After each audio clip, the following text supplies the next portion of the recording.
Hello friends, இன்றைக்கி நம்ம சேனலில் புடலங்காய் பொரியல் ரொம்ப ஈஸியாக குவிக்காக டேஸ்டியாக எப்படி செய்கிறதுன்னு பார்க்கலாம்.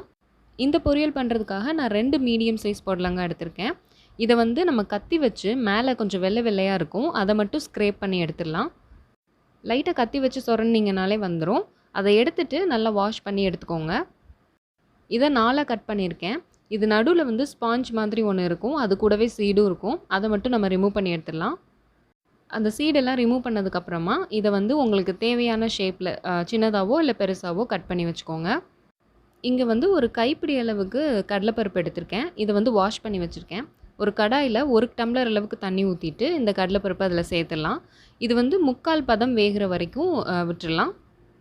கடலைப்பருப்பு ஒரு 3/4 வெந்ததுக்கப்புறமா நம்ம நறுக்கி வச்சுருக்கிற புடலங்காவை அதோடு சேர்த்துடலாம்.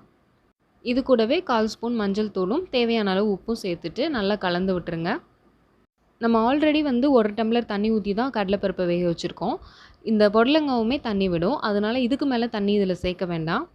இதை நல்லா கலந்து விட்டுட்டு ஒரு மூடி போட்டு வேக வச்சிடலாம். புடலங்காய் சாஃப்ட் ஆகிற வரைக்கும் வேகணும். அப்பப்போ ஓப்பன் பண்ணி கிளறி விட்டுக்கோங்க. ஒரு வேளை அந்த மாதிரி கிளறும் போது உங்களுக்கு தண்ணி இல்லாத மாதிரி தெரிஞ்சதுன்னா லைட்டாக கையால் தெளித்து விட்டுருங்க. தண்ணி நிறைய ஊற்றிடாதீங்க. இது ரொம்ப டைம் எடுத்துக்காது, ரொம்ப சீக்கிரமாகவே வெந்துடும். தண்ணியெல்லாம் வற்றிருச்சு, புடலங்காய் நல்லா சாஃப்டாக வெந்துருச்சு. இதை ஒரு பவுலில் மாற்றி வச்சிடலாம். இப்போ இந்த காய்க்கு தாளிப்பு சேர்த்துடலாம். நம்ம முதலையே ஏன் இதெல்லாம் தாளிக்கலை அப்படின்னா, நம்ம ஃபஸ்ட்டே தாளிச்சிட்டோம் அப்படின்னா வெங்காயத்தில் உள்ள தண்ணி அப்புறம் புடலங்காயில் விடுற தண்ணி எல்லாம் சேர்ந்து பொரியல் ஒரு மாதிரி சாகியாக இருக்கும், உதிரியாக வராது. இந்த மாதிரி புடலங்காய் ஃபஸ்ட்டு வேக வச்சுட்டு கடைசியாக நம்ம வெங்காயம் தாளித்து விட்டோம் அப்படின்னா அந்த வெங்காயம் நல்லா க்ரன்ச்சியாக சாப்பிடும்போது வரும். அது டேஸ்ட் ரொம்ப நல்லாயிருக்கும். இந்த தாளிப்புக்கு நான் 10 சின்ன வெங்காயம் பொடி பொடியாக நறுக்கியிருக்கேன். நீங்கள் பல்லாரி கூட சேர்த்துக்கலாம். காஞ்ச மிளகாய் ஒரு 7-8 எடுத்து வச்சுருக்கேன். கருவேப்பிலை, கடுகு, உளுத்தம்பருப்பு எல்லாம் எடுத்து வச்சுருக்கேன். ஒரு கடாயில் எண்ணெய் சூடு பண்ணிவிட்டு கடுகு, உளுத்தம்பருப்பு, கருவேப்பிலை போட்டு தாளிச்சுக்கோங்க.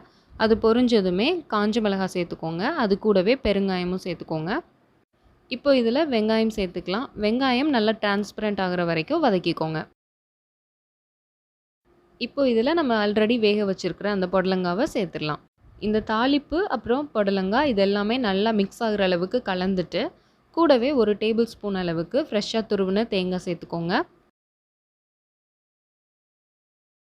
இப்போ இதை மூடி போட்டு ஒரே நிமிஷம், கரெக்டாக 1 நிமிஷம் வச்சுட்டு ஆஃப் பண்ணிடுங்க.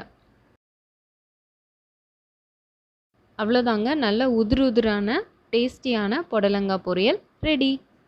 இது செய்கிறதுக்கு 10 to 15 மினிட்ஸ் தான் ஆகும். நான் ஆல்ரெடி சொன்ன மாதிரி நம்ம கடைசியாக தாளித்து சேர்க்கும்போது டேஸ்ட் இன்னும் நல்லாயிருக்கும்.